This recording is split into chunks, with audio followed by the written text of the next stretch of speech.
What's up, guys? It's KB. Make sure you subscribe to the Underground Sports Philadelphia YouTube channel. Click the bell icon down below so you don't miss a single video from us. And thanks for tuning in to another video from Underground Sports Philadelphia. Now let's get into it.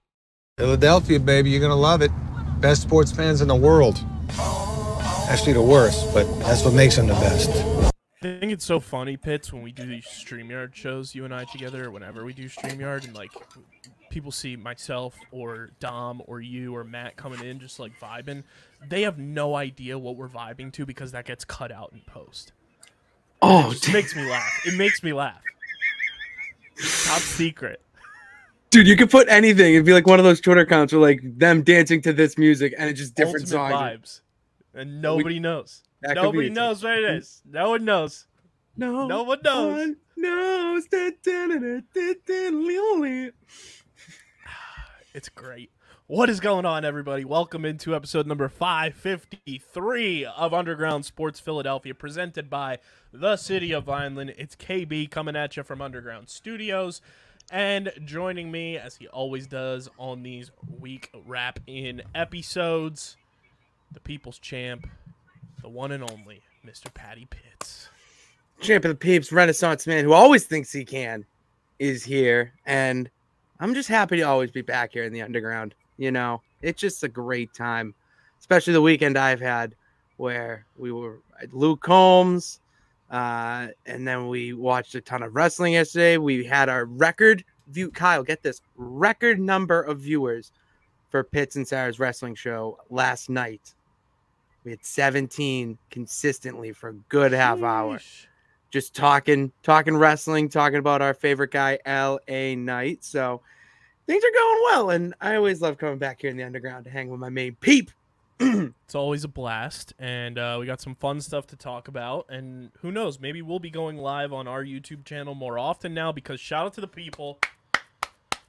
Shout out to the people listening, watching, subscribing. Continue to subscribe. This does not mean stop subscribing, but we hit our first YouTube full send milestone.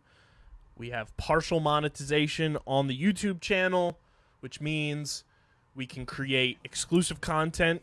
If you join as a member, we're going to be setting that up, taking ideas from some of our most loyal listeners, seeing what kind of extra content you guys would be open to potentially paying for. It would not be a crazy amount, and it's obviously optional.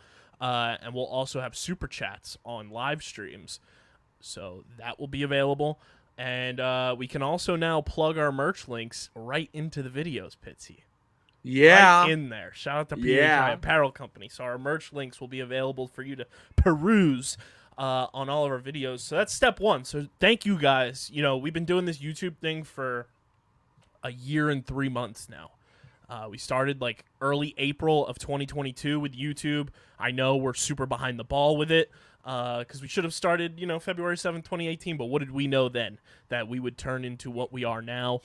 So better late than never. But we've been doing the YouTube thing for just a little over a year now. And I think we're only going up. I think the YouTube channel is thriving.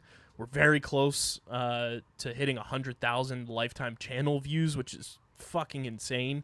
So thank you guys for continuing to support us and all of our shows on our network, all of our content creators. I know I speak for everybody when I say we are beyond thankful for the continued support of our company and what we're trying to, you know, accomplish here and be that next big media conglomerate that you ride along with into the sunset. So thank you guys from all of us here at Underground Sports Philadelphia for just a small milestone on the trip to the moon.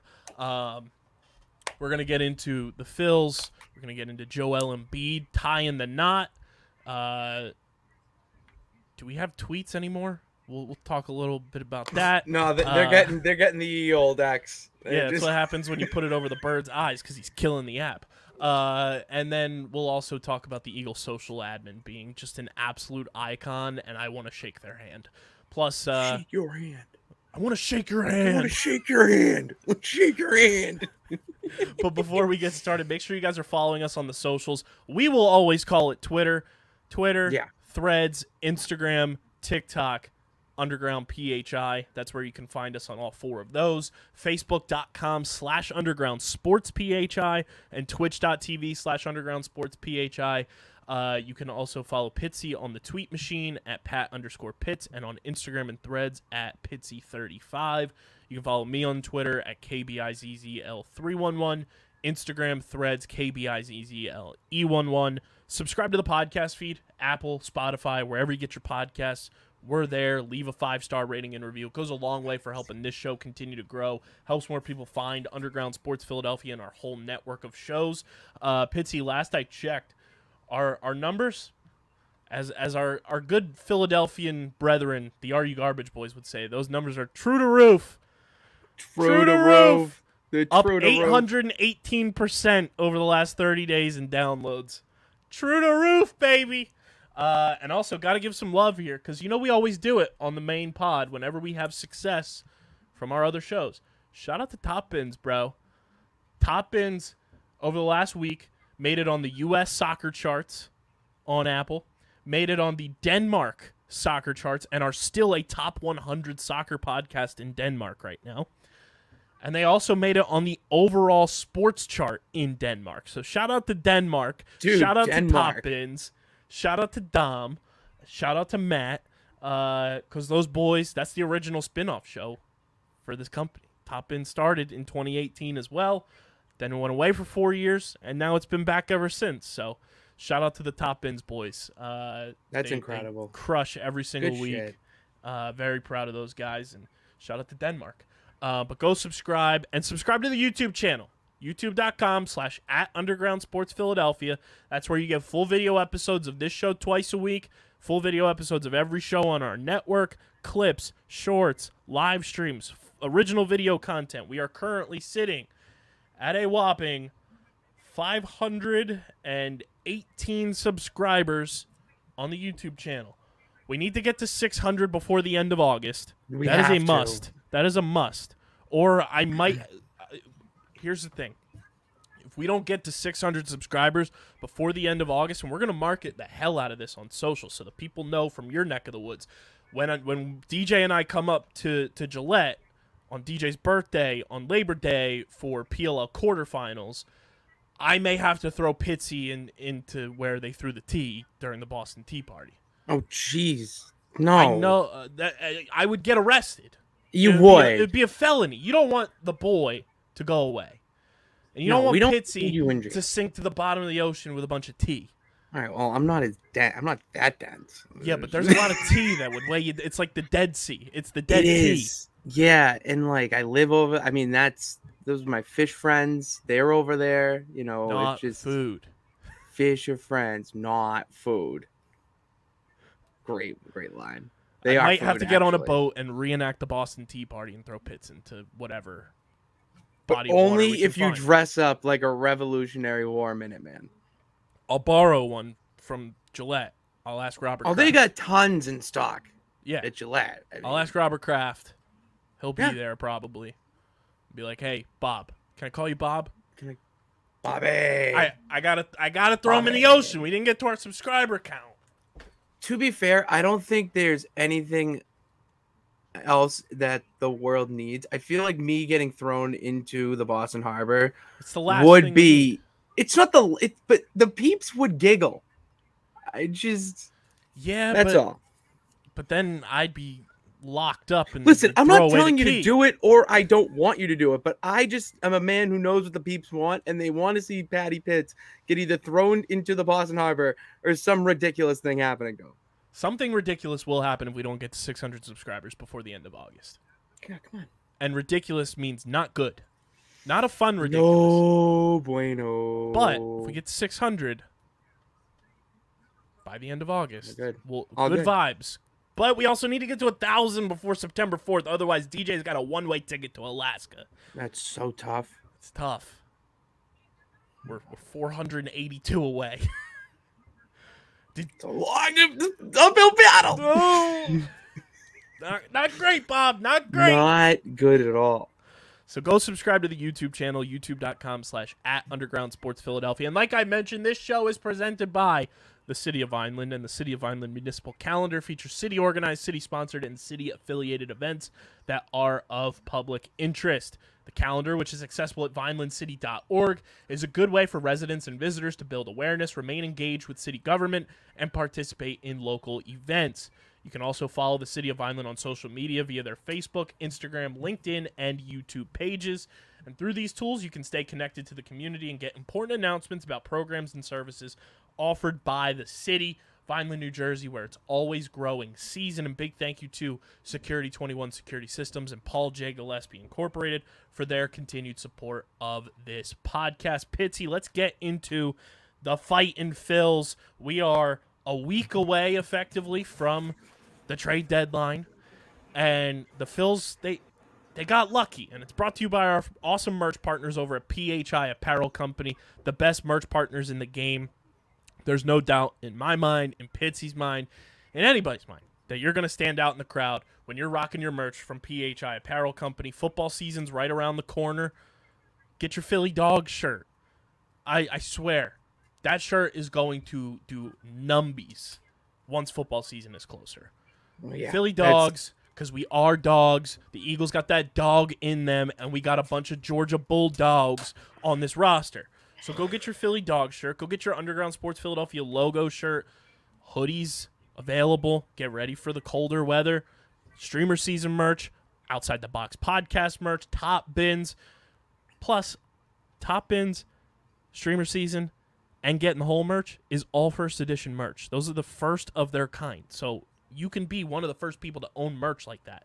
So go get your merch, phiapparel.co. And when you go to check out, be sure to use promo code UNDERGROUND so you get 10% off any and all merch orders. That's how they know you're coming from us.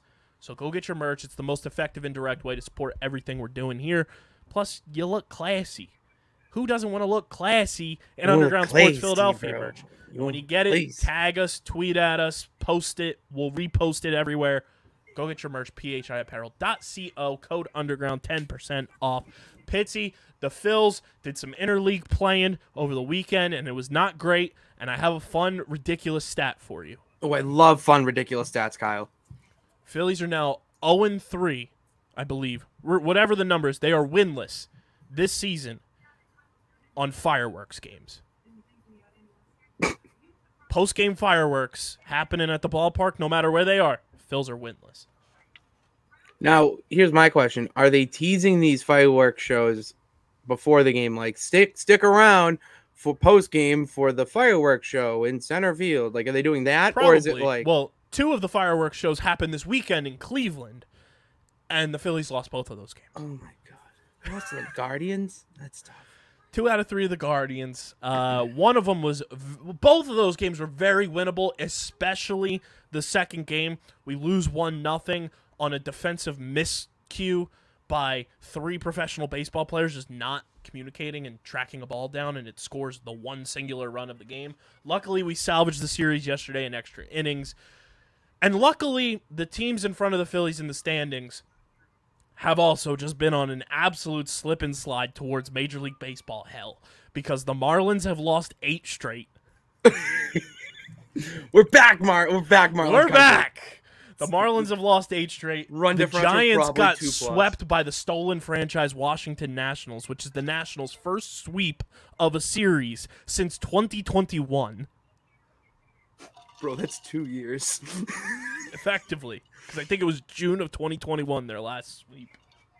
That's wild. So, yeah. Or, I'm sorry, I stand corrected. The Marlins won yesterday, but they were on an 8-game losing streak. Yes, sentiment stands. The Giants have lost, I believe, 5 in a row, which is huge for the Phils because they're ahead of the Phillies in the wild card. The Giants have lost 6 straight. The Diamondbacks have lost 4 straight. And the Brewers lost yesterday. The only team in front of the Phils that has been on a tear again is the Cincinnati Reds, who have won 5 in a row. But the Phillies got gifted by these teams just losing while they were losing. Even the Braves were losing. The Braves were on like a 5-game losing streak, which is rare for them this year. So, like, the Phillies got gifted some luck from some of these other teams losing while they were losing as well. Phillies were on a 4-game losing streak going into yesterday's game, so they salvaged the series, get back on track. They are currently tied in a 3-way tie for the final wild card spot. But I believe due to some sort of tiebreaker, I don't know what it is, and I guess because they have less losses than both the Giants and Marlins, they're ahead, but they have one less win than both of those teams. Okay. But they have the same winning percentage. So Phillies right now, if the season ended today, would be your third wild card. That's all that matters. You need to keep winning, especially as the trade deadline sneaks up closer and closer and closer. You need to win to prove to big Uncle Davey Dombrowski that you need to go get some winners. And if there's one thing you know as a Red Sox fan under the Dave Dombrowski watch, and as we know as Phillies fans from last year with Uncle Dave doing the thing and going and getting that certified dog, Brandon Marsh, who I'm tipping my hand here. October 31st rolls around, Pitsy. My favorite holiday because it's the lead up to it's the tail end of my birthday weekend. All right. Birthday's October 29th, and I got Halloween. I think I'm dressing up as Brandon Marsh this year for Halloween. I got the beard. I just got to get a wig and get it wet. Put the eye black on. Gotta get a wet wig. That just sounds gross. I know and you walk mean, around barking because that's what Brandon Marsh does. He barks. He's a dog. I'm gonna walk around barking. Dude, Brandon Marsh leads Major League Baseball in triples as of yesterday because he hit a triple yesterday. Tell me why, while I was watching the game, as he's running the bases, I'm barking at the screen to will him into third base safely. See, I love that energy out of you. He's running. I was like, we need more of that. Come on, get to third base. I was like, slide. He got there, I was like, he's a dog. The people just listening on audio are going to hate that portion of this. Just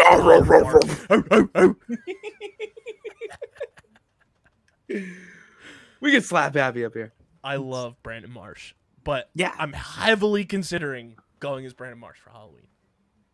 We have not got that far yet on the Halloween. I'm still trying to convince my group of friends to do a group costume where we dress as Marvel characters.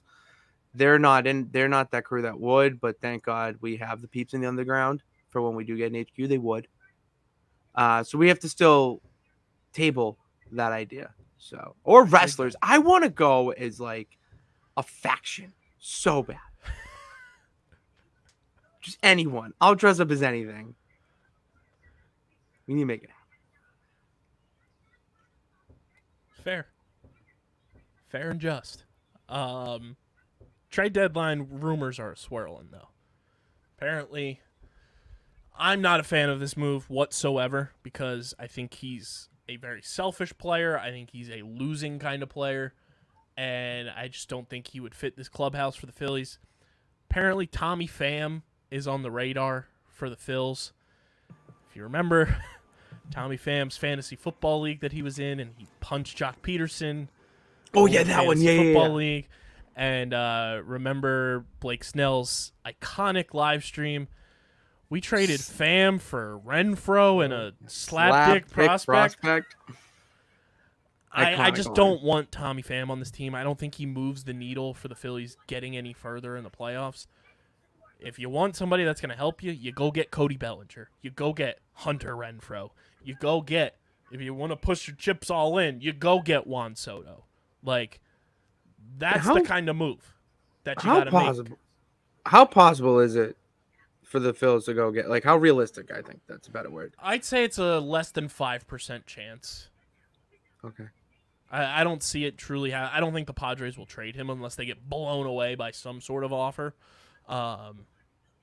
Like, I don't see Juan Soto getting traded. Apparently, Josh Hader and Blake Snell are not being traded, which is kind of weird because they're both free agents at the end of the year. So if you're the Padres, you would think you'd want to recoup some of the prospects you've given up over the past couple of years to get guys like Juan Soto and Snell and all that. Trading 101, absolutely. I don't think Ohtani gets traded. Really? I don't. Like, what are you going to... You'd have to sell shares of your franchise to get him. There's no like. But if you're the Angels, like, do you actually realistically see yourself winning a World Series within the next 5 years? I think if you're a confident GM, you have to think that way. Well, you have to. I know you that. You also don't want to be labeled the GM and owner that traded away the most generational talent, arguably best baseball player we've ever seen, and that be on your resume. But it just, to me... Because then also on the flip side, like whoever you trade Shohei for, those players now have the most pressure under them as prospects, as whoever, to turn out to be a fraction of what Ohtani is. It'd be like the Herschel Walker trade, but just bigger magnitude. They'll have a microscope on them for their entire careers. Like, imagine if you're one of those players and you turn out being a bust. Oh, you would be more than hated, like, by that organization's fans. Not even the fans, just the organization. There's just no plausible trade package that you can even like conjure up that even equates to the value of Shohei Ohtani. Because you put Ohtani on any team that's in the running. Let's look at the National League.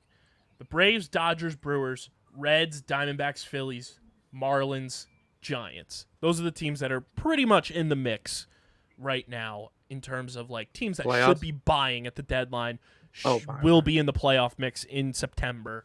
Mm-hmm. You put Ohtani on any of those teams, you're an instant World Series favorite if you're not already without him on your team. You put Ohtani on the Phillies, like, good night. You put Ohtani on the Diamondbacks or the Reds, like, you're invigorating a city for 2.5 months with something that they would have never expected. You put Ohtani on the Brewers, on the Marlins, on the Giants, the Braves, and the Dodgers, like, it's crazy. That's the other thing about bringing a guy in like that is if you do it at the right time of the trade deadline, it invigorates that fan base again.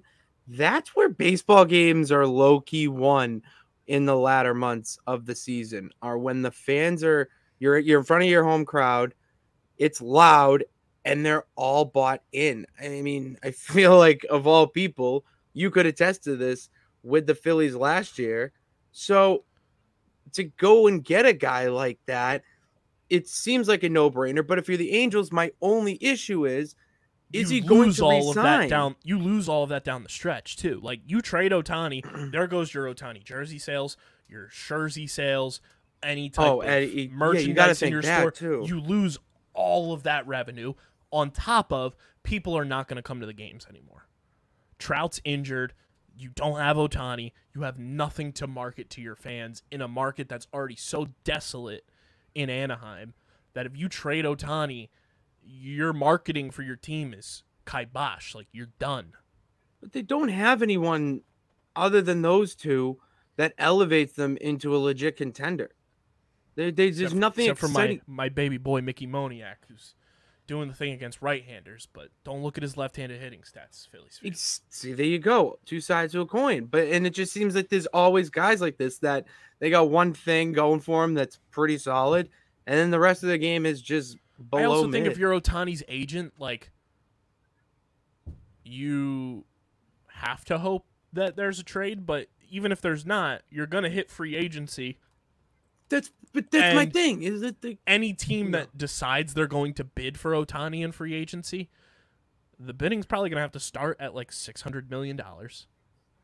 And if you're going to be the team that lands Ohtani, I truly think you have to get creative in this contract because he is such a unicorn of a player that Ohtani's agent should be looking at what Messi just did with Inter Miami coming over to MLS.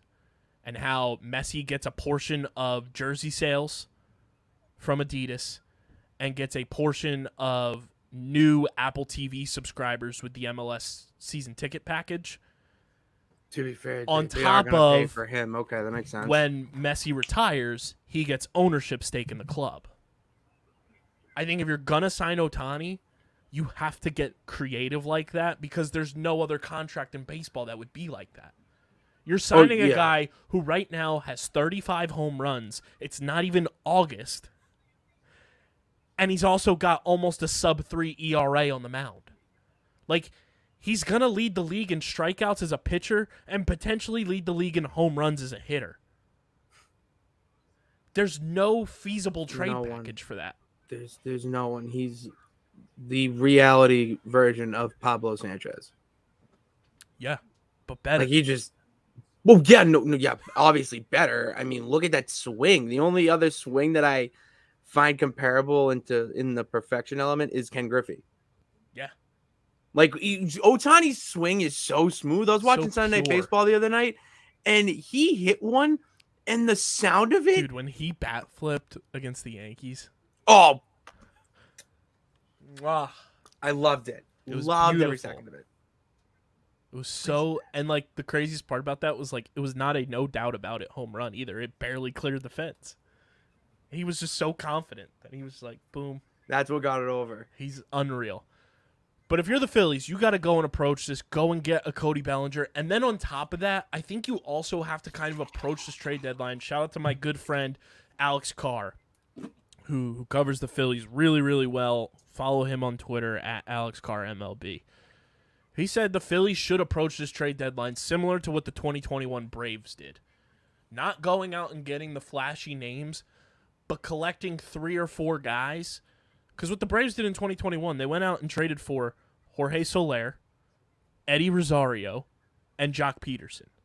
Those are guys that are like nice pieces, but like if as a fan base, you're not like overwhelmed at the trade deadline about your team going out and getting those guys. Yeah. But then in the playoffs, those 3 guys are key pieces. Eddie Rosario is your NLCS MVP, and then the fucking Braves go and win a World Series. Yeah. So if you go and approach it smart and make tactical moves that make sense for your club, the Phillies can still very much be in this. And the craziest part about this, guys, the Phillies are 53-46 and have not played their best complete baseball as a team literally once this year. Aaron Nola has been up and down. Zach Wheeler's been up and down. Ranger Suarez has been up and down. Taijuan Walker's been up and down. You want to talk about hitting? Bryce Harper has 4 home runs since coming back. He's also playing first base. Trey Turner has been a shell of himself all year. Kyle Schwarber's hitting 184, but has 20-plus home runs. Like, this team is not playing to its full capability yet, and they are still 53-46 in a wild card spot. And, oh, can I let you in on a little fun little tidbit here? Shout out to my boy John Foley on Twitter at 2008 Phils with a Z. At this point in the season in 2008, Phillies, 53-46. Pitts, can you tell me what happened in 2008? Oh, yeah. Didn't they win like that World Series? Phillies won the World Series. Yeah, they won that World Series. On the boy's birthday. No big deal. Well, that's a hell of a moment for you. 2022, just last year. Can you tell me what happened in 2022, Pitts? Oh, the Phillies played in that World Series again. Phillies played in that World Series. They had 2-1 lead in that World Series. They did. That's what happened. Can you tell me what their record was after this many games in 2022? Oh, was it like 53-40, like 7 or 6? Yeah. 53-46. Okay, yeah, of course. 2008, 2022, and 2023. At this point, through that amount of games, whatever that number, 99 games, 99 problems, and the record ain't won. The Phillies are right there. They're right where we want them, ladies and gents. They're right where we want them. They're in the sweet spot. Numbers don't lie. Check the scoreboard. I'm not saying that they're going to go to or win the World Series, but I'm also not saying that I'm saying it. All we're saying is that when you follow the trends, look what happens. Okay? Numbers do not lie. They're numbers for a reason. Shout out Michael Smith, Jamel Hill. Numbers never lie. Never lie. 53-46. We'll see what they get to tonight. I believe they play tonight. I would assume. I think they play tonight against the unbelievably hot Baltimore Orioles. Dude, I'm so sick of hearing that the Baltimore Orioles are like decently good now. It's so frustrating. Oh, they're not just decently good, Pitsy. They're in first place in the American League East now. They have leapfrogged the Tampa Bay Rays. Are you serious right now? They played the Rays this weekend and won 2 out of 3 and leapfrogged them in the division. Couldn't have been doing this when Cal Ripken was playing. Jesus. It's a beautiful thing. Phillies playing tonight at home. Christopher Sanchez versus Dean Kramer on the mound. Should be interesting. I'm glad we're home. That's a good thing. Phillies always play better at home. So we'll see how it all plays out. Also, shout out to former Phil Scott Rolen, Hall of Famer. Yeah. What you know about it. Also, the crime dog, Fred McGriff, gets in. I like that. It is pretty crazy that in my lifetime of watching so many talented Philadelphia Phillies, there are like 4 that I've seen play in my lifetime. Scott Rolen was one of them. Pulling it up here. Jim Thome. Childhood cornerstone. Roy Halladay. Icon. Part of my developmental years. Pedro Martinez for 2.5 months. He's the greatest pitcher of all time. In the final year of his career. He looked good in that red. He did. I get to listen to Mike Schmidt in the broadcast booth. That's something. On Sundays. And then I watch Ryan Sandberg absolutely tank my franchise as a manager. And wait, he was a Phil? For a short period of time before we traded him to the Cubs. I hate that man so much. Hall of Fame career. I hate that man so much. Every time I play my MLB The Show, he always hits home runs to take the lead against me. I do not forgive him. And he then ruins my mood. One of the greatest executives of all time, Pat Gillick in the Hall of Fame, and the greatest broadcaster of all time, Harry Kalas. Well, Harry Kalas is in the Hall of Fame. Iconic. I know him. But it's crazy that those are the, like, in my lifetime, it's Thome, Rolen, Pedro Martinez, Roy Halladay are the 4 Phillies Hall of Famers that I got to watch play. Yeah. It's really insane when you get to actually see people you watch growing up actually go into the Hall of Fame, and you don't really realize how special it is until it's, the moment's gone and they're in the Hall of Fame and you're looking back on their seasons, and then you're trying to compare, all right, who's the next guy that will follow in their footsteps that you can see be a Hall of Famer one day, and it's that ever-ending game. I love it. I don't know, because do you think do we think Poppy will be in the Hall of Fame? He is.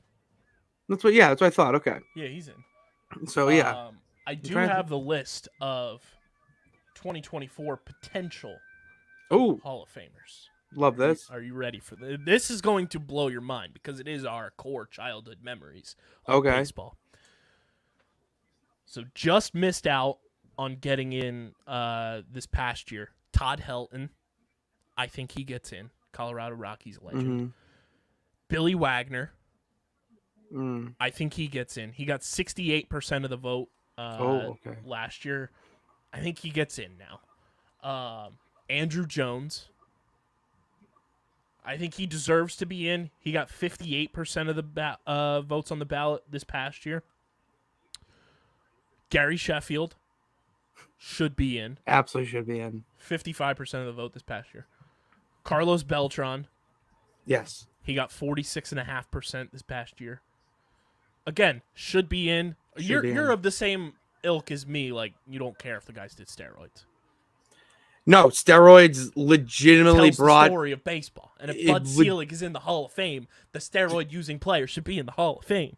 Dude, Bud Selig let it happen. Without steroids, baseball is not where it is right now. I'm sorry. I don't care. And if they use steroids to hit the ball a little bit farther, I don't give a fuck. I really don't.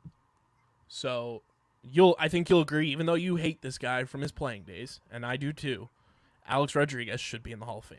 Nah, A-Rod, you come on. I would love to sit here and try to make an argument as the Bostonian but no, that man should. It's A-Rod. Come on. Manny Ramirez. Don't even ask. You can't tell the story of baseball without Manny. Dude, it's Manny. Manny Ramirez is one of the most legendary baseball players of all time for every reason you could be a legendary baseball player. Omar Vizquel. Absolutely, dude. Andy Pettit. I have a soft spot for Andy Pettit. Bobby Abreu. Yes, please. That's a Bobby needs to be in. Jimmy Rollins, 120 billion% needs to be in. It's lunacy that he only has 12.9% of the vote this past year. Really? Jimmy Rollins is one of the greatest shortstops of all time. He's an 12%? MVP. Jimmy Rollins was part of the 30-30 club when he won the MVP. 30 home runs, 30 stolen bases. World Series champion. All-time leader in hits in Phillies history. Should be in the Hall of Fame. You can't tell the story of baseball without the 2007 to 2011 Phillies, to which Jimmy Rollins was the captain of that team. Yeah, When Jimmy Rollins in 2007 dropped in spring training that we're the team to beat in the NL East. And then it came to fruition when the Mets choked it away, when they had a 7-game lead with 17 to play and choked it away. The beginning of lull Mets. That was where it began. Jimmy Rollins should be in the Hall of Fame. Mark Burley. I think Mark Burley deserves to be in the Hall of Very, Very Good. Like, he just has that legendary story of him pitching drunk in the World Series. It's one of my favorites. He had the moment where he pitches the no-hitter and, with the White Sox. Yeah. Hall of Very, Very Good. Francisco Rodriguez, K-Rod. Again, had great moments with the Angels. What? K-Rod. The closer. Yeah. I'm thinking of the Mariners pitcher. No. You're thinking K-Rod I loved. He's a legendary closer, but I don't know, did he win a World Series? Is he Trevor Hoffman level who's in the Hall of Fame? Is he Mariano Rivera level? I mean, nobody's Mariano level. No one, to be honest. Yeah. But is he Trevor Hoffman level? I think Hoffman's better. I don't know if the stats match up. And then also Torrey Hunter is the final returning member, and I love Torrey Hunter. Have I ever told you the Mike Trout Torrey Hunter story? I don't think so. So when Torrey Hunter was playing with the Angels, it was Mike Trout's rookie year. One of the clubhouse managers is walking around handing people envelopes in the clubhouse while they're on the road. And Mike opens it up and he's like, "What is this?" And Torrey Hunter's like, "That's your travel check." Guys get a travel check when they go out on the road and everything to spend for whatever. And it's like, what do I need this for? We get our meals covered. We got a hotel. It's like whatever you want to spend it on. And Vernon Wells, who was playing for the Angels at the time, Jesus, yeah, goes, "Let me see that check, boy." And he's like, "That's chump change," because Vernon Wells was making a gajillion dollars from the Angels that year. Vernon Wells' travel check was in the millions because it's a portion of your contract that you get while you're on the road. Baseball's so stupid with money. So dumb with money. So that's insane. I now have your first time on the ballot members going into 2024. Nice. Adrian Beltre, 100%. Oh. 100% should be in the Hall of Fame. He's one of the best third basemen of all time. Joe Mauer, 100%. Yes, the best, one of the best catchers of all time. One of the best TV commercials of all time. Well played. For the show? Mauer. Well played, Mauer. Well played, Mauer. Yeah, I remember that. 100% should be in the Hall of Fame. He is the man. Number 26. Cue the Led Zeppelin. Chase Utley. Chase Utley from 2007 to 2011 and even 2005 to 2009 was the best second baseman in baseball. Bar none, was doing things that his WAR year over year was an 8, which is Hall of Fame level. Wow. And even during the decline years of his career, after he left the Phillies, went to the Dodgers, he still had close to a 3 wins above replacement number. Chase Utley is a bona fide Hall of Famer. Again, you can't tell the story of baseball without Chase Utley. And Chase Utley, if Barry Larkin is in the Hall of Fame, and Barry Larkin was a very good player for the Reds. Very good player. Chase Utley, in my opinion, was better and more important to the Phillies teams than Barry Larkin was for those Reds teams. I'm sorry. That may be my bias showing, but Chase Utley is one of the greatest second basemen to ever play the game. When I was playing Little League, I modeled my second base game after two people, and it was Dustin Pedroia and Chase Utley. Chase Utley also had one of the most iconic batting stances. Oh, that was where I was not like Chase Utley. I didn't timing, hit well. And then the boom, like whenever we were playing like at the swim club I was at, it was wiffle ball, but we played with a tennis ball. We were sending those things over fences. I was doing the Chase Utley stance all the time. He's iconic. Chase Utley should be in the Hall of Fame, hands down. And if Chase gets in, I think that helps Jimmy get in. Oh, yeah. Next up, first-time ballot, David Wright. As much as I hate him, come on. As much as I can't stand David Wright, I think he deserves he's to the be best. in the Hall of Fame. I love David Wright. One of my favorite players. Bartolo Colon. Dude, for baseball's purposes, I don't give a fuck what his stats are. You have to have Bartolo Colon in the Hall of Fame. Like, what are we doing? Like that would be the most. That would be unreal. Stupid bag fumble of all time is if you don't put Bartolo Colon for the longevity alone, for the look alone, for the guapo-ness alone, for the home run in San Diego alone. Dude, he is an icon of baseball. Like, he is not the greatest baseball player of all time, but he's big, sexy. Is one of the greatest baseball players of all time. It's just, you need to have him in Cooperstown for baseball's sake. Yeah. Oh, I love Bartolo Colon. The man played for like every MLB team. I'm looking. Adrian Gonzalez next up on the list. Have to. I'm not really a big fan as much as Colon, but yeah. Matt Holliday. No. I think Matt Holliday is in the Hall of Very, Very Good. I want to see what his... Well, I could be wrong here. Matt Holliday's career WAR is 44.5. Also, can I give you Chase Utley's career WAR here while we're on the topic? While you have it up? Yeah, absolutely. 64.5. It's insanity. I have up the highest WAR of any first-year eligible player on the ballot next year. Chase Utley does? By close to 20 points. Okay, what how many more? Because I want to ask you if you know every team that Bartolo Colon has played for. So I'll rattle the rest off next. Jose Bautista. Yes. Nah. I think he's Hall of Very, Very Good, but I would love to see him in. Yeah. Jose Reyes. Get him at. Nope. See ya. Bye-bye. He's out of here. I disagree. I love Jose Reyes. Get him out of here. Little Mets, but he's pretty good. Victor Martinez. I think. Yeah. Yes. James Shields, I think he's Hall of Very, Very, Very, Very Good. Brandon Phillips, again, very, very good. Not even Barry Larkin or Chase Utley level of player. Brandon Phillips' wife is in AEW as a female wrestler? I did not until now. Jade Cargill. Look her up after the show.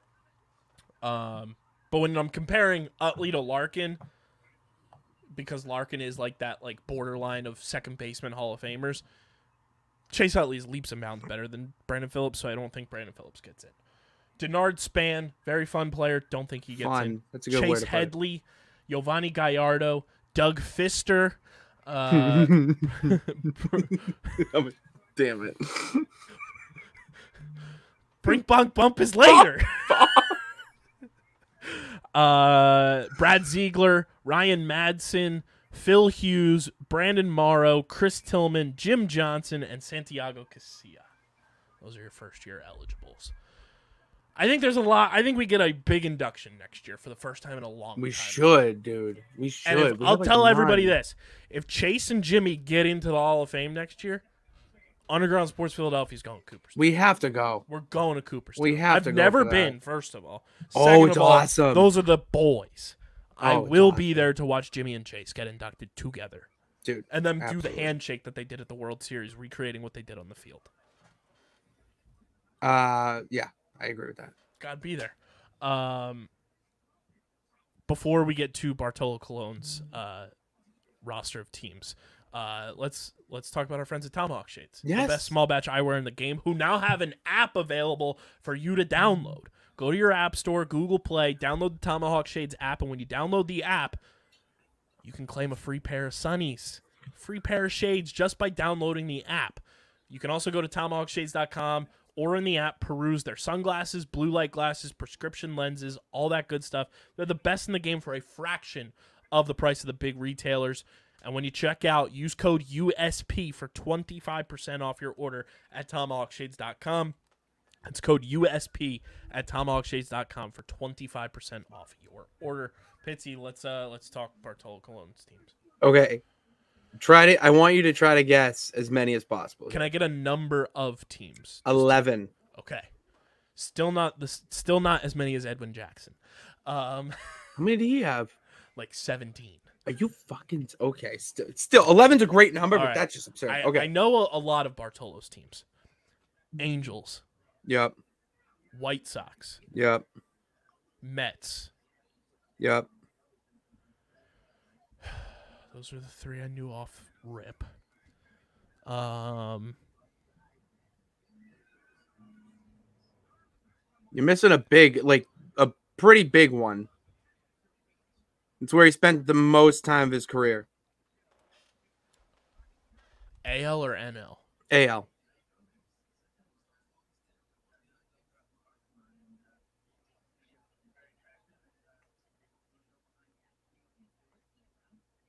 You got it. I'm like trying to sift through all the teams. I remember him with this Rangers? Team. No, but they were on there. I'll give it to you. Okay. Because they're the last team that he played for.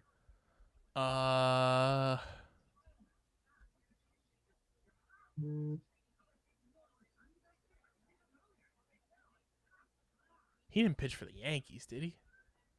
He did. Pitched for the Yankees 1 year in 2011. All right, so that's 5 of the 11 that I have.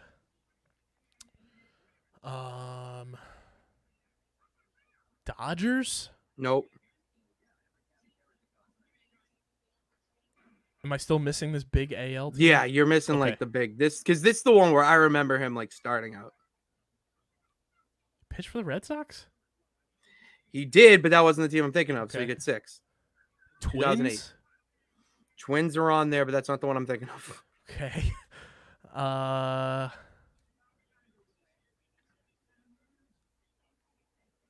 said the Angels already. Orioles? Nope.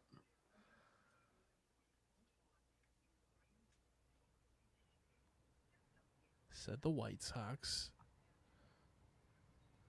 He definitely did not pitch for the Tigers. No, you're right about that.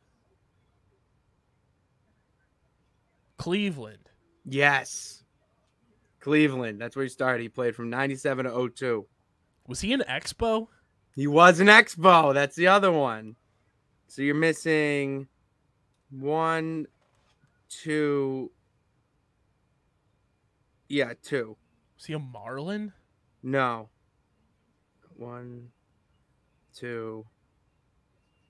You're only missing 2 more. Because he had 2 different stints with the White Sox. Okay. So they're counting that. I don't think he was ever a Padre.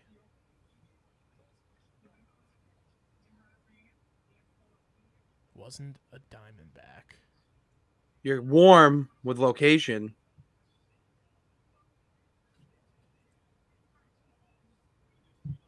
Location as in division or region of country. Okay. There's no way he was a Rocky. Nope. More west. Oakland? Yep, that's 1. He was an A. And then there's 1 more where we got to go all the way down to where the devil goes down and plays the fiddle. He was a Brave? Yes. He was a Brave 2017. Oh, okay. That's why I don't remember. I blocked that out of my brain. I don't blame you. Yeah.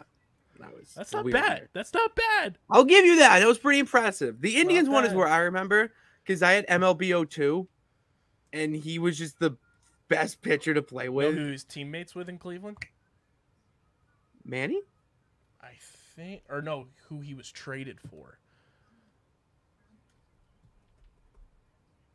Who he was traded for from Montreal to Cleveland, or they might have been traded together. I'm interested. know this now that my brain is like jogging that. Yeah. So, before the 2002 trade deadline, Bartolo Colon and Tim Drew were traded from Cleveland to Montreal in exchange for 3 very iconic players of our lifetime and one other player that I'm not too familiar with. Lee Stevens, who was the player I'm not too familiar with. I was about to say, I was like, I don't know who. We just talked about this guy, Brandon Phillips.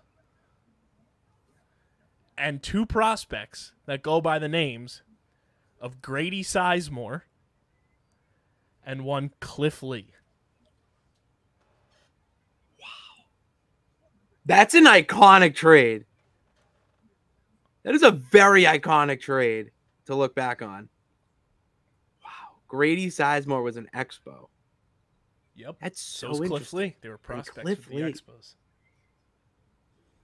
Damn stolen franchise. I just miss the Expos were so cool. Like their logo, the colors.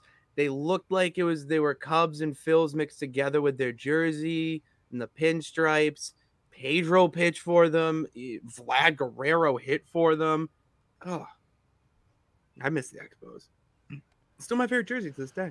They'll probably be back. For the expansion shit, I absolutely see Montreal getting a baseball team at some point. Yeah, they'll be back. You know what we have to do, Pitts? Your favorite segment. It's the NL East. Oh, the run differential. Yes, my OG favorite MLB one. Yes. Run differentials brought to you favorite. by our amazing partners over at Wasted Wedge. Guys, there's a new age of golf upon us, and it has arrived. And if you're looking to be the talk and envy of your group and create memories with your friends and family, look no further than the lineup of Wasted Wedge products and merchandise. These Wasted Wedges are a blast to drink shots out of on and off the course, and you guys can check them out at wastedwedge.com or find them on Instagram, Facebook, and Threads. Be sure to follow them at Wasted Wedge. That's wastedwedge.com, and follow them on Instagram, Facebook, and Threads at Wasted Wedge. Remember the name, wastedwedge.com. Pitsy, the NL East run differential, still got 2 teams in the positives, everyone else in the negatives. We'll start with the 64-34 Atlanta Braves, who scored 550 runs this season. Where do you got their run differential at? Okay, so last week I think it was like 141 when I checked, and I was way off. I'm going to go – I've been a little bit of a streak. I'm going to go 124 plus. Plus 148 is the all magic right. number. I went the wrong way. Then we go to the 53-46 second place Philadelphia Phillies, who have scored 446 runs so far this year, which is the second most in the division. Where do you have their run differential? I'm a plus 67. I fucking wish. Plus 8. Oh, Jesus. Oh, we are Plus 8. We're all over the board today. Okay. Then we move to the dumbest franchise in Major League Baseball, the Miami Marlins, who are 54-47. -2. I'm sorry. They have scored the fewest runs in the division at 414. And I'm going to have to ask you, I don't know about you, but the Marlins are feeling -22. Shout out to I was T-Swift. close with the -2. We were getting even. -22 is the run differential for the Marlins. Then we move to the Lowell Mets at 46-53. They've scored 438 runs this year. Where do you have their run differential? We go -35. I wish. Cut it in half, though. -17. Okay. Then we go to the stolen franchise, Washington Nationals at 41-58. Scored 424 runs this year. Where do you have their run differential? I'm gonna stick with the 30s there. I'm gonna go -37 for them. They probably wish and appreciate that from you, but it's -89. Oh God, I am just weird. But they've scored 10 more runs than the dumbass Miami Marlins. That's just the best, dude. I love the Marlins for their just sheer nonsensical style of baseball. Then the dumbest division in the National League, the NL Central, where every team except for the third place 48-51 Chicago Cubs, who have a plus 41 run differential, everyone else is in the negatives. I love that. That's my favorite. The NL West, everyone's in the positives. This is the hilarious part. Dodgers are 57-41 with a plus 106. Arizona's 54-46 with a plus 11. Then the worst run differential in the National League is the Colorado Rockies at 39-60. Can you guess their run differential this year, Pitsy? They've scored 428 runs this year. The Rockies have scored more runs than the Marlins. Wow. Wait, what? Yep, you heard that right. The Rockies have scored more runs than the Marlins. Well, it's the altitude. No. Dummies. Dummies. It's the altitude, a bunch of dummies. They're getting Rocky Mountain High with them fastballs.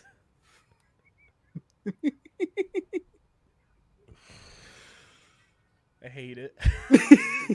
We get Rocky Mountain High. What's your prediction there? Rockies. I'm gonna go negative. No, they're positive, right? No, they have the worst run differential in the National League. Colorado Rockies. I'm gonna go negative 171. Close. Negative 141 is the number we're looking for there. And then Pitts, your favorite one to guess. Oh, the trash franchise of the Golden State. Oakland A's, who by half a game in the or by one full loss game in the loss column, have the worst record in baseball at 28-74. Oh my God, give up. They've given up 622 runs this year. Their run differential. Negative 282. It's the one number that pops in my head. I have to be close. Negative 258. That's close. That's still close. Switch some numbers around. That's incredible. Are you kidding me? Dude, like what? You can't be going out there and giving it your best effort every night if that is what you're producing. Hey, it's an A's for effort. Get the fuck out of here. I give him an A's for effort. Yeah, you are the only person I think would give them any sort of A. They shouldn't have been able. They should not be able to wear the A on their hat or jersey.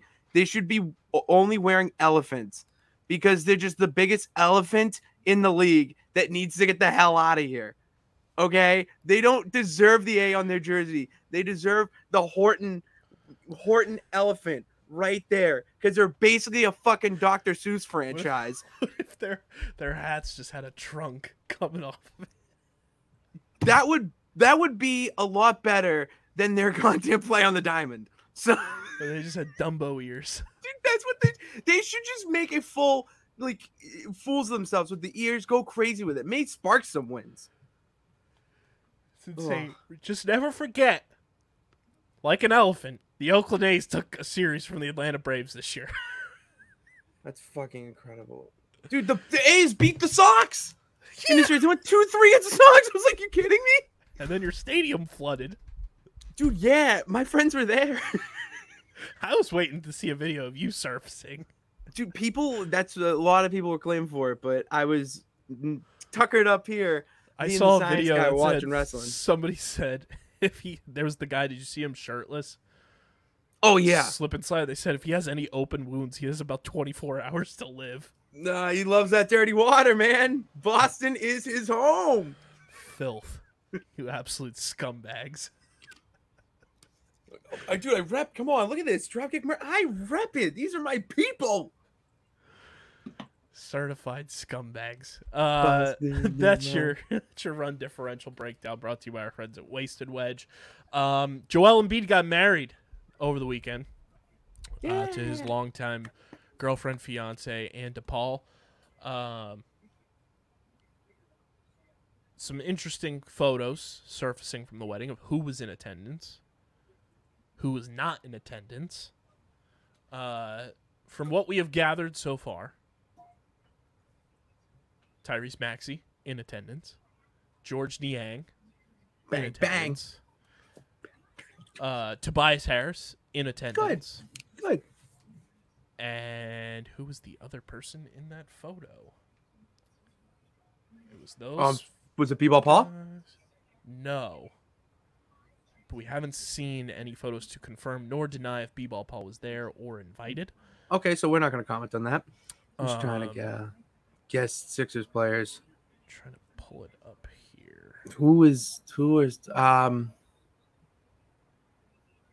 no, he's not. He was with the other guy. It was, I have it right here. Well, Jaden Springer was also in attendance, our first round pick from a couple of years ago. Oh, good. All right. Pulling it up. This is the great part about editing. Oh, I'm an idiot. Yeah. So in attendance at Joel Embiid's wedding. Cut all that out. In attendance, Tyrese Maxey, George Niang, Tobias Harris, DeAnthony Melton, and Jaden Springer. Okay. Surprisingly, no Furkan Korkmaz. He was overseas at home, though. So Fair. Makes sense. No James Harden. No PJ Tucker. To which then video surfaced that James Harden and PJ Tucker were out at the club eating burgers with Bun B. That's a team player right there, Kyle. That's someone you want to really put your franchise. This team is so stupid. Are you finally getting on my bandwagon on the James Harden? I'm not on your bandwagon because I still think James Harden is a phenomenal basketball player in the grand scheme of just like his career. But I'm so done with him being here. Like, I'm over the James Harden experience because it's clear that he doesn't want to be here. It's clear that he's not at Joel Embiid's wedding after they were allegedly like besties and James Harden gets him a Rolex for winning the MVP. I just don't think... I am coming to terms with something you brought up. I don't think you can win a championship with James Harden on your roster. Not that I think you could win a championship with somebody like Russell Westbrook on your roster. Like that's not the argument. I'm no, but there was that argument before back in the day.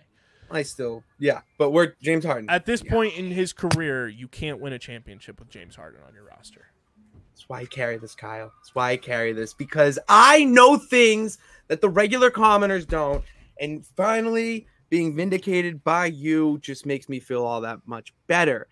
Because I've been saying this for years. It's nothing to do with he's a great player. That's the thing. He's a great player. Shrinks in the spotlight, and that's the point I've been trying to make for so many years. Is he a viral moment basketball player? Yes. Look at what he can do on the court. But when it comes down to crunch time in playoff games and games that matter, you have to have another switch go off in your head to turn it into another gear. And he doesn't, and it can't be selective. Like you can't. He has a selective switch because you saw it when we played you guys in the second round, game 1, and was it game 3? 3 was the one that Harden pops off and has 2 phenomenal games against Celtics, 40+ points. Like that's the James Harden everyone expects in the playoffs. Like you need to come and play, take over a game. That's the type of player you have been known to be throughout your entire career. But then you have games like game 2. Game 6 and Game 7, where he completely disappears. And if the Sixers ever want to win a championship, you can't have that happen on top of Joel Embiid disappearing like that. And that's another thing I've been trying to preach to the peeps about James Harden is that not only this year in games 6 and 7, he does it almost every year in these games where he does not show up. And you can't win a championship with a star player like that who consistently does not show up for clutch games or clinching games of a series. I've been saying this for so long that James Harden is a fantastic top 15 basketball player in the NBA right now. But when it comes down to, is he someone that you want to trade for or sign that puts your organization over the edge and makes him a contender? He's not. I would say 20 guys of better or equal value of James Harden that I would want on my team, or even less value, honestly. But they have that edge over. I would rather have them on my team over James Harden, and that includes Marcus Smart, hands down. Back to Embiid's wedding real quick, because there was a moment that was just like so absolutely perfect, and it's like it reminds you of all the reasons why you love Joel Embiid, and you can't stay mad at him for too long. Michael Rubin, obviously, at the wedding as well. FaceTimes Meek Mill, and Joel Embiid on FaceTime to Meek Mill raps Dreams and Nightmares. That's Philly, man. At his wedding. That is Philly to a T. I love it. I love that shit. That's incredible. It's unreal. I watched that video probably 100 times. Oh, yeah. That's a moment. So good. It's just like Embiid's got the mic in his hand and he's just rapping on FaceTime to Meek Mill. That's a lit wedding. Why wasn't Meek Mill there? Probably scheduling conflict. Yeah, I'm not. It also seems like, from the looks of it, like wasn't that massive of a wedding in the grand scheme of like an NBA player and supermodel wife. Yeah, that's Joel Embiid. He's low key. Would you want a big wedding? No. Max people.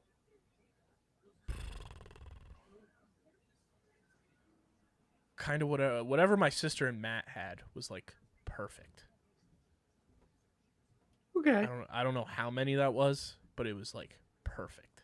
I'm always interested to hear different people's opinions on that because everyone's so different when it comes to what they want their ideal wedding. I have so many like acquaintances that if I ever were to get married, which who the fuck knows what's happening? Me too, man. Right, that vibe. Yeah. Good grief! Like I can't even fathom that. We ain't in that stage right now. I have so many acquaintances, but like you don't invite acquaintances to weddings. No. You want your close people around you. And that's such a selective group for me. Like I got like the podcast homies, obviously. I have my close circle of friends that would be in the wedding as well.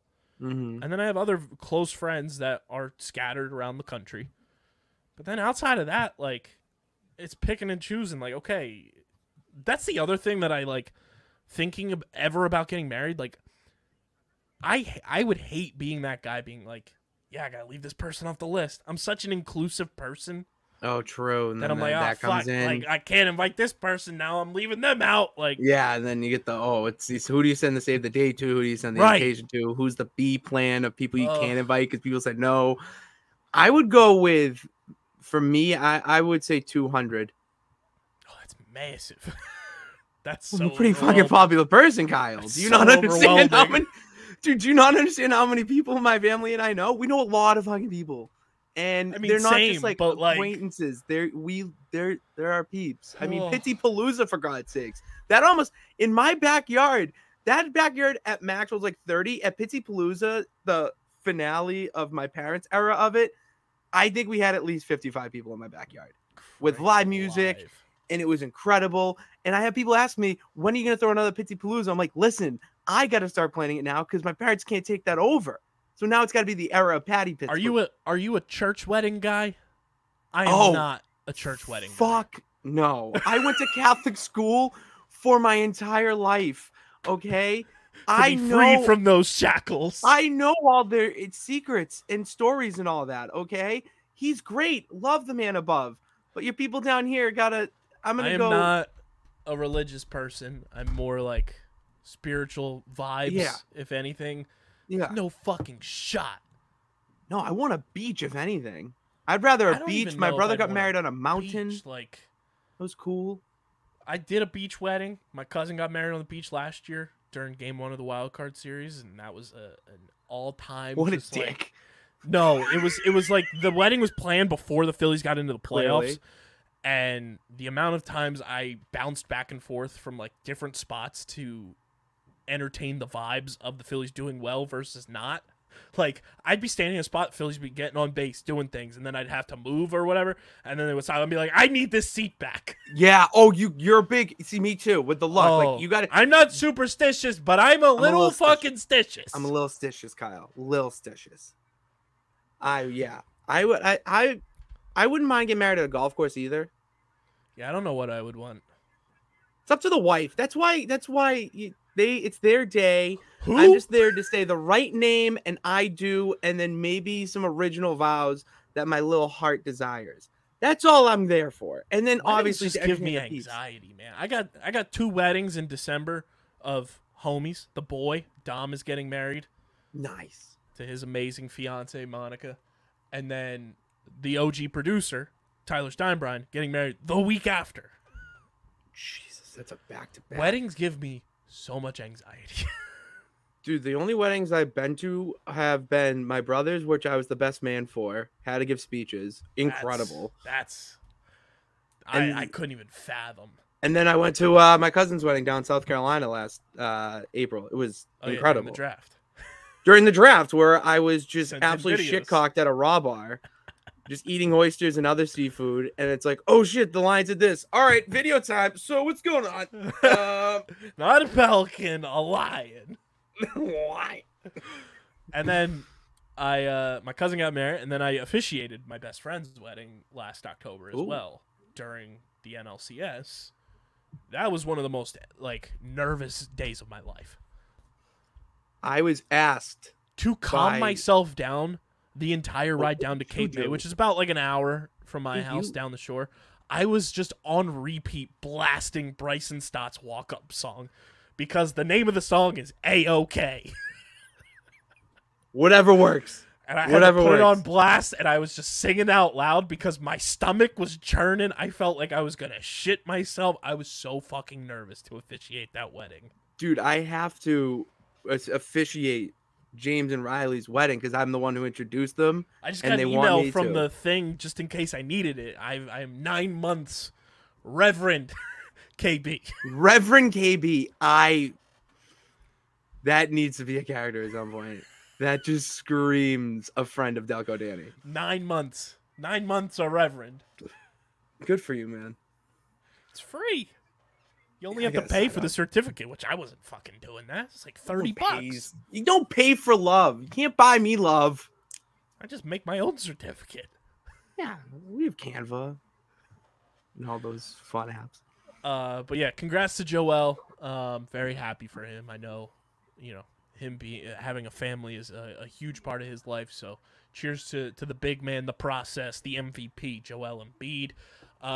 Before we keep it pushing, got to talk to you guys about our awesome pals. Where is my card here? Kenwood Beer, the official beer of Underground Sports Philadelphia. Those gold top Kennies, baby. They look divine. And they're now available in the Pittsburgh area, too, for all you Yinzers who may be listening to this podcast. They're just taking over Pennsylvania, Pitsy. Kenwood Beer, it's the official beer of Underground Sports Philadelphia. I was hanging out with some people last night. They were talking about Philly's bevy of choice, and it's a citywide, which is a beer and a shot. You got to do your citywides with a Kenwood beer. Go to kenwoodbeer.com, use the Kenny tracker, so you've got Kenny's on tap in the Philadelphia and Pittsburgh area. Got to be 21 or older to do so, and of course, please drink responsibly. Pitts, I love when social media managers activate their powers. And it's the best. The Eagles social admin is doing just that. You know how I feel about the Kelly Green jerseys. I think they're very nice, aesthetically pleasing. It's good merch, good vintage. But I'm not clamoring hand over fist give me the Kelly Greens. Where are they? The Eagles should always be wearing Kelly Green. The Eagles social team has taken their game to a level I have never seen it at before. Pitts, I'm going to read some of these tweets to you because they are just, they're speaking to my soul. Because all these vintage uniforms have been coming out. We got the Tennessee Oilers uniforms, even though it should belong to the Houston Texans, but that's another story for another day. Yeah. The Eagles last Thursday tweeted Throwback Thursday, demon emoji with the smirk, and it was the blue and yellow Eagles jerseys. That, I gotta tell you, as I get older, I want to get my hands on one of those jerseys. Oh, for the sheer At the fact time, I was like, these are fucking yuck. Oh, they're so gross now, looking. They're so cool. They're cool because they're gross looking. That's the way I put it. And then they also tweeted a little history lesson for you and brought you through the era of the Eagles jersey designs. See, that's an admin who has their ear on what the peeps are clamming about. And then yesterday, he tweeted Justin hashtag Eagles Camp throwback to start the morning. And it was Shady, Deshaun, and Michael Vick. Oh my God. And then they tweeted a poll yesterday. Do you want a week of Kelly Green memes that don't reveal anything about Kelly Green and are just going to piss you off? Yes, no. 58% of the people said yes, myself included. Oh, of course. Oh, that's electric. They then quote tweeted that yesterday. Good choice. To which they then tweeted today. Hope you had a good weekend. Hashtag fly Eagles fly. This That's meme incredible. that I'm sending you. So look at your phone. And for everybody listening, it is a meme of somebody on The Voice, and it says admin getting ready to push a button. And then the screen says another post that's not the Kelly Green reveal. Bro, I just love the smile, that little smirk smile with the finger. Like, you know what I'm about to do. You know we gonna do it. I'm gonna do it. Oh, I love so it. good. It's so funny. It is Oh, next it's level hilarious. trolling that I've never it's seen awesome. from the Eagles social accounts ever. And whoever is running the Eagles social accounts now, I thank you from the bottom of my heart because this is peak social media. Incredible. I love it. I love it. I love it. I mean, they're saving the best for last. Clearly. We all know the Eagles throwback uniforms, when they dish them out, they're going to be the best looking ones. I don't know. The Patriots might have you beat on that one. That They're red, going to be that the royal best red looking is. ones. Oh, nah, that royal red. I mean, of the dude, new just- ones. Of the new ones that have come out this year. Oh, There's the been new reveals. We've had the yeah. Oh, Seahawks the- one's pretty lit The though. Seahawks one's great. The only I- issue I had, I think I talked to this with DJ. The video was great. The only problem I had, Pitts, those jerseys are from the 90s. They used Jackson Smith-Njigba as the player in the promotional video. Oh, he was definitely born like 2001. Jackson Smith-Njigba was born in 2002. He was not a 90s baby. Bobby Wagner's right there. Use somebody that was born in the 90s. I love Jackson Smith-Njigba. I think he's a great player. Great. But he was born in 2002. Bro, that's so funny. That is so funny. This man was born 2 years post Y2K.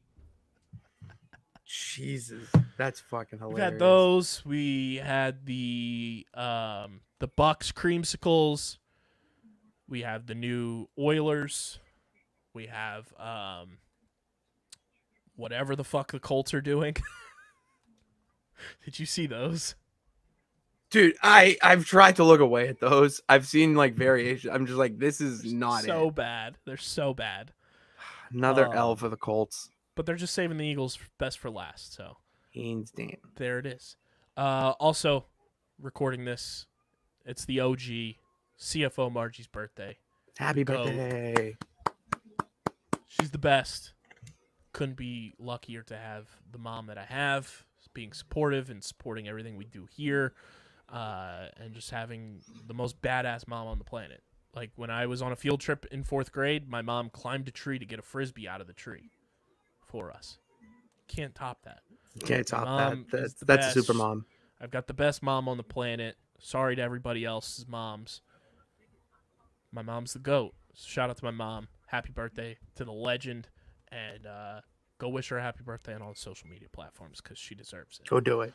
That's all we got for you guys this week. Hopefully, now that his jet lag is subsided, Matt will be back on the main pod Wednesday night. So be sure to follow us at Underground PHI, Twitter, Threads, Instagram, TikTok at Underground PHI. Follow Pitsy on Twitter at Pat_Pitts and on Instagram and Threads at Pitsy35.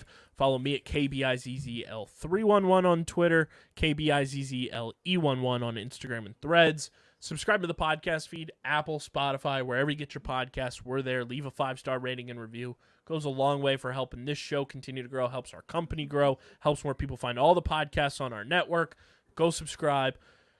And subscribe to the Underground Sports Philadelphia YouTube channel, youtube.com/@UndergroundSportsPhiladelphia. We're at 518 subscribers right now. Looking to get to 600 by the end of August. Otherwise, Pitsy's going in the harbor. And we got to get to 1,000 before September 4th. Otherwise, DJ's going to Alaska. So, yeah, dude, we're just going places we don't want to go. So please help us out. Let's get that going. And I'm sure Pitts will do his best wrestling promotional cut there to let everybody know that he might be harbor bound unless you subscribe. Yeah, I can cut a promo like Piper at WrestleMania 6. Like, I will do it. Go subscribe. More live streams should be coming to the channel pretty soon, so stay tuned for that. But that's where you get every single video piece of content is on our YouTube channel. So go subscribe. And, of course, this podcast presented by the City of Vineland. And whether you're a company looking to expand, relocate, or are a new business startup, selecting the right location is critical to your success. Vineland, New Jersey offers both an affordable business location and an excellent quality of life. The city's economic development department is a one-stop source for moving your project through the development and approval process. Their goal is to make this process as smooth as possible and to provide the fastest turnaround times in the region. If you're considering potential locations for your operation, contact the Vineland Economic Development Team at 856-794-4100. That's 856-794-4100. Vineland, New Jersey, where it's always growing season. And big thank you to Security 21 Security Systems and Paul J. Gillespie Incorporated for their continued support of this podcast. This has been episode number 553 of Underground Sports Philadelphia. Pitsy will be back next week. But until then, we'll see you Wednesday night, twitch.tv/undergroundsportsphi. We're getting the heck up out of here. Peace.